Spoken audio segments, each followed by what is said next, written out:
have you?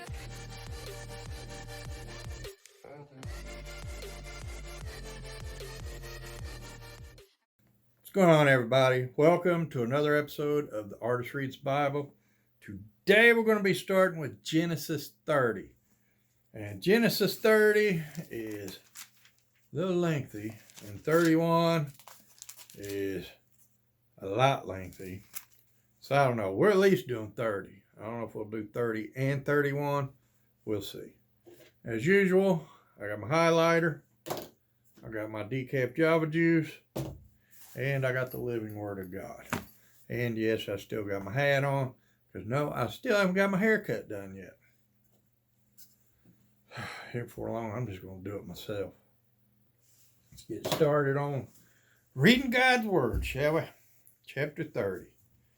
When Rachel saw that she wasn't having any children for Jacob, she became jealous of her sister. She pleaded with Jacob, "Give me children or I'll die." Then Jacob became furious with Rachel. "Am I God?" he asked. "He's the one who has kept you from having children." Then Rachel told him, "Take my maid Bilhah and sleep with her. She will bear children for me, and through her I can have a family too." So Rachel gave her servant Bilhah to Jacob as a wife, and he slept with her. Bilhah became pregnant and presented him with a son. Rachel named him Dan, for she said, "God has vindicated me. He has heard my request and has given me a son." Then Bilhah became pregnant again and gave Jacob a second son. Rachel named him Naphtali, for she said, "I have struggled hard with my sister and I'm winning." Meanwhile, Leah realized that she wasn't getting pregnant anymore, so she took her servant Zilpah and gave her to Jacob as a wife. Soon Zilpah presented him with a son. Leah named him Gad, for she said, "How fortunate I am." Then Zilpah gave Jacob a second son, and Leah named him Asher, for she said, "What joy is mine! Now the other woman will celebrate with me. Other women will celebrate with me." One day during the wheat harvest, Reuben found some mandrakes growing in a field and brought them to his mother Leah. Rachel begged Leah, "Please give me some of your son's mandrakes." But Leah angrily replied, "Wasn't there enough that you stole my husband? Now you steal my son's mandrakes too?" Rachel answered, "I will let Jacob sleep with you tonight if you give me some of the mandrakes." I tell you what, some of the reading the Bible is like watching a soap opera or something, isn't it? For this case, give me fits. I'll tell you what, there, that's where I want it. So that evening, as Jacob was coming home from the fields, Leah went out to meet him. "You must come home and sleep with me tonight," she said. "I have paid for you with some mandrakes that my son found." So that night he slept with Leah. And God answered Leah's prayer. She became pregnant again and gave birth to a fifth son for Jacob. She named him Issachar, for she said, "God has rewarded me for giving my servant to my husband as a wife." Then Leah became pregnant again and gave birth to a sixth son for Jacob. She named him Zebulun, for she said, "God has given me a good reward. Now my husband will treat me with respect, for I have given him 6 sons." Later she gave birth to a daughter and named her Dinah. Then God remembered Rachel's plight and answered her prayers by enabling her to have children. She became pregnant and gave birth to a son. "God has removed my disgrace," she said, and she named him Joseph, for she said, "May the Lord add yet another son to my family." Soon after Rachel had given birth to Joseph, Jacob said to Laban, "Please release me so I can go home to my own country. Let me take my wives and children, for I have earned them by serving you, and let me be on my way. You certainly know how hard I have worked for you." "Please listen to me," Laban replied. "I have become wealthy, for the Lord has blessed me because of you. Tell me how much I owe you. Whatever it is, I'll pay it." Jacob replied, "You know how hard I've worked for you, and how your flocks and herds have grown under my care. You have little indeed before I came, but your wealth has increased enormously. The Lord has blessed you through everything I've done. But now, what about me? When can I start providing for my own family?" "What wages do you want?" Laban again asked. Jacob replied, "Don't give me anything. Just do this one thing, and I'll continue to tend and watch over your flocks. Let me inspect your flocks today and remove all the sheep and goats that are speckled or spotted, along with all the black sheep. Give these to me as my wages. In the future, when you check on the animals you have given me as my wages, you'll see that I have been honest. If you find in my flock any goats without speckles or spots, or any sheep that are not black, you will know that I have stolen them from you." He's still going to use a little trickery to make this happen. "All right," Laban replied, "it will be as you say." But that very day Laban went out and removed the male goats that were streaked and spotted, all the female goats that were speckled and spotted or had white patches, and all the black sheep. He placed them in the care of his own sons, who took them a 3 days' journey from where Jacob was. Meanwhile, Jacob stayed and cared for the rest of Laban's flock. Then Jacob took some fresh branches from poplar, almond, and plane trees and peeled off strips of bark marking white streaks on them. Then he placed these peeled branches in the watering troughs where the flocks came to drink, for that was where they mated. And when they mated in front of the white streaked branches, they gave birth to young that were streaked, speckled, and spotted. Jacob separated those lambs from Laban's flock, and at mating time he turned the flock to face Laban's animals that were streaked or black. This is how he built his own flock instead of increasing Laban's.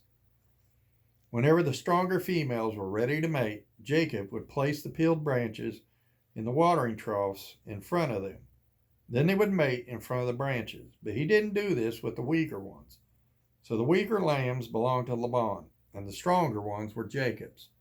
As a result, Jacob became very wealthy, with large flocks of sheep and goats, female and male servants, and many camels and donkeys. And that's 30. Boy, they both did some trickery, didn't they? Laban went out and got all the ones that Jacob said he was going to sort out, and he put them in the care of his son, took them miles away. And then Jacob turned around and took some stuff off of a tree and dipped it in the water and put it at the watering trough, and he created his own. And Laban got all the weak flock, and Jacob got all the strong ones. So they're both being kind of crookedy, weren't they? Let me see something. Oh, we're only at 8 minutes. You know I can't end no video at 8 minutes, so we're going to go ahead and read 31. Whew, it's long, so I'm going to get me in there, drink a Java juice, and we will proceed. 31 is really long. All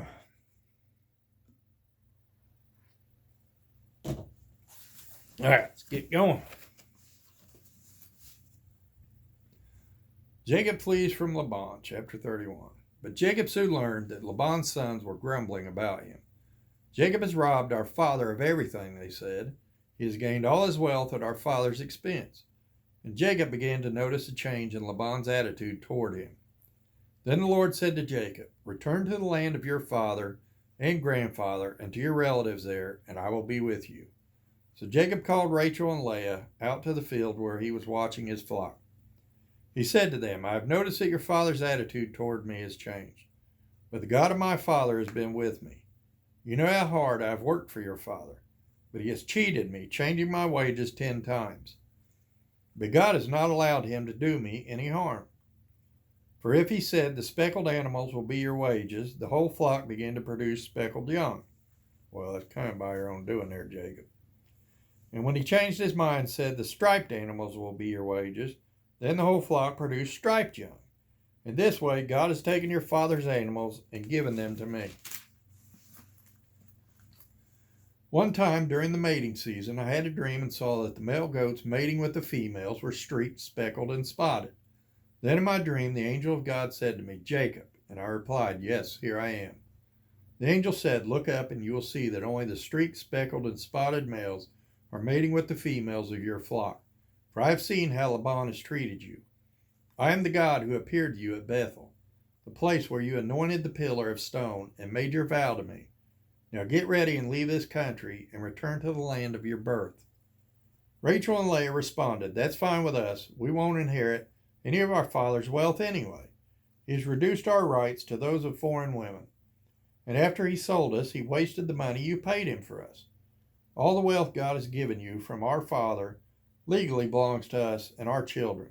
So go ahead and do whatever God has told you." So Jacob put his wives and children on camels, and he drove all his livestock in front of him.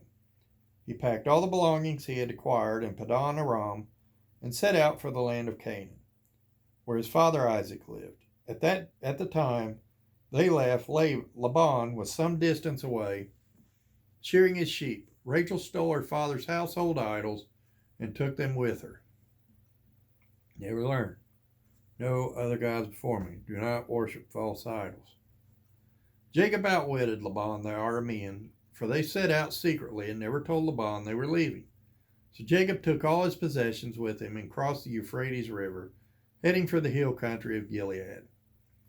3 days later, Laban was told that Jacob had fled.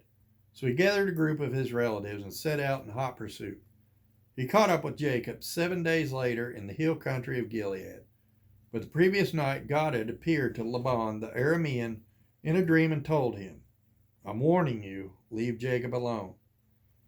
Laban caught up with Jacob as he was camped in the hill country of Gilead, and he set up his camp not far from Jacob's. "What do you mean by deceiving me like this?" Laban demanded. "How dare you drag my daughters away like prisoners of war? Why did you slip away secretly? Why did you deceive me? And why didn't you say you wanted to leave?" He kind of did numerous times, I should say. "I would have given you a farewell feast with singing and music accompanied by tambourines and harps. Why didn't you let me kiss my daughters and grandchildren and tell them goodbye? You have acted very foolishly. I could destroy you, but the God of your father appeared to me last night and warned me, 'Leave Jacob alone.' I can understand your feeling that you must go and your intense longing for your father's home, but why have you stolen my gods?" "They're not gods." "I rushed away because I was afraid," Jacob answered. "I thought you would take your daughters from me by force. But as for your gods, see if you can find them, and let the person who has taken them die. If you find anything else that belongs to you, identify it before all these relatives of ours, and I will give it back." But Jacob did not know that Rachel had stolen the household idols. Laban went first into Jacob's tent to search there, then into Leah's, and then the tents of the 2 servant wives. But he found nothing. Finally, he went into Rachel's tent, but Rachel had taken the household idols and hidden them in her camel's saddle, and now she was sitting on them. When Laban had thoroughly searched her tent without finding them, she said to her father, "Please, sir, forgive me if I don't get up for you. I'm having my monthly period." So she lied. So Laban continued his search, but he could not find the household idols. Then Jacob became very angry and he challenged Laban. "What's my crime?" he demanded. "What have I done wrong to make you chase after me as though I were a criminal? You have rummaged through everything I own. Now show me what you have found that belongs to you. Set it out here in front of us, before our relatives, for all to see. Let them judge between us. For 20 years I have been with you, caring for your flocks. In all that time your sheep and goats never miscarried. In all those years I never used a single ram of yours for food. If any were attacked and killed by wild animals, I never showed you the carcass and asked you to reduce the count of your flock. No, I took the loss myself. You made me pay for every stolen animal, whether it was taken in broad daylight or in the dark of night. I worked for you through the scorching heat of the day and through cold and sleepless nights. Yes, for 20 years I slaved in your house. I worked for 14 years earning your 2 daughters, and then 6 more years for your flock. And you changed my wages 10 times. In fact, if the God of my father had not been on my side, the God of Abraham and the fearsome God of Isaac, you would have sent me away empty-handed. But God has seen your abuse and my hard work. This is why he appeared to you last night and rebuked you." Then Laban replied to Jacob, "These women are my daughters, these children are my grandchildren, and these flocks are my flocks. In fact, everything you see is mine. But what can I do now about my daughters and their children?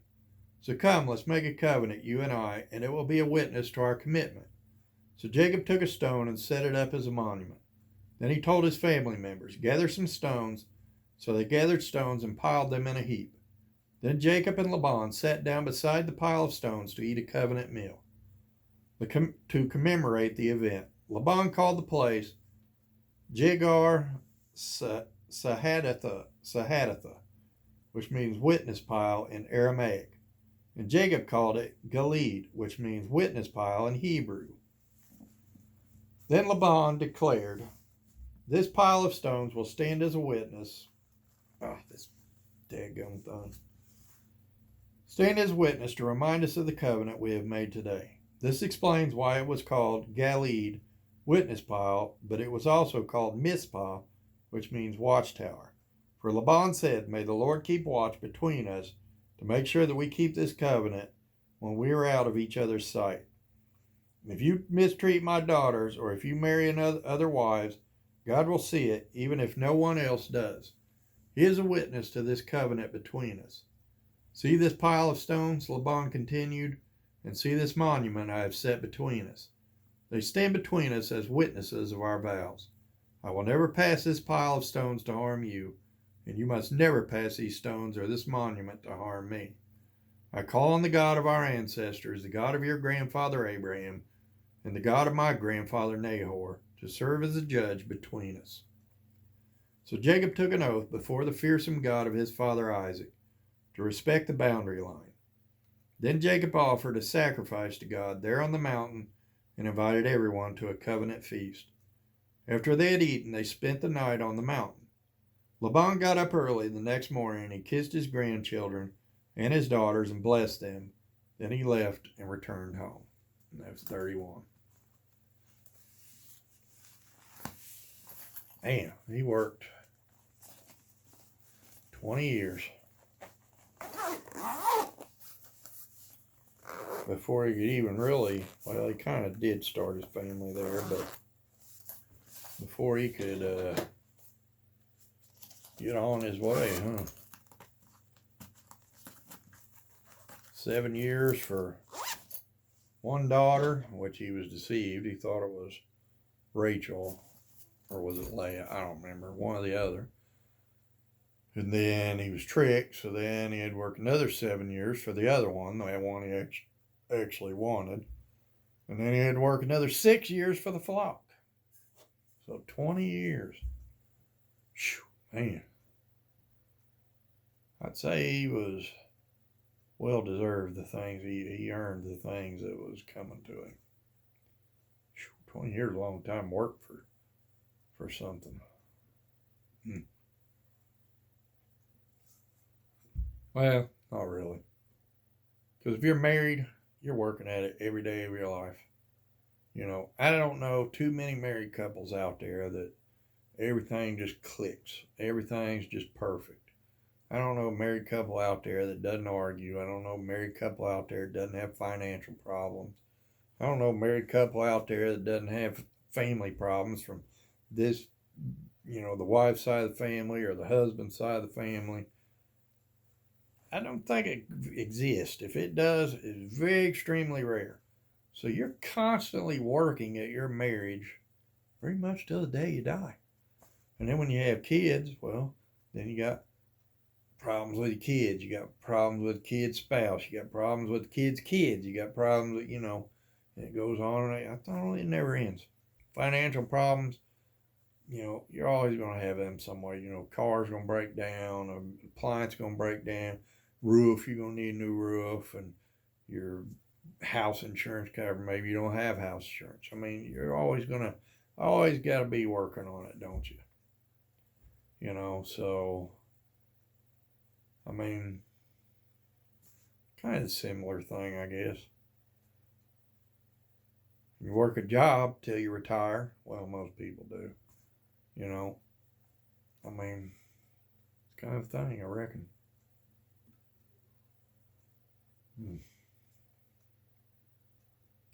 It's a good Java juice, I'm going to tell you what.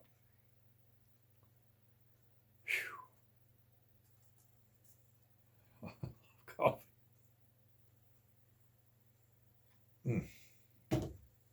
All right, I'm going to hop off here. I hope y'all got something out of today. I know I did. learned yet again that in the Old Testament there's a lot of inbreeding that goes on. There's a lot of trickery that goes on, a lot of deceitful behavior that goes on. But kind of similar to what goes on today, don't it? Well, except for the whole incest thing. I don't know. They might still do that over in England or one of them countries where they got like monarchies. I've heard a lot of the monarchies like to stay tight knit. I think it goes on in a lot of Amish communities. I don't know that for sure. It's what I've heard. Don't quote me. I don't know that for a fact. But like everyday people, that ancestral thing, that's not real common nowadays, is it? I know it happens, but it's not real common. So anyway, I'm gonna hop off here. Until next time, I love each and every one of you. Y'all, please, please, please be good to each other, and I'll bring you something again real soon.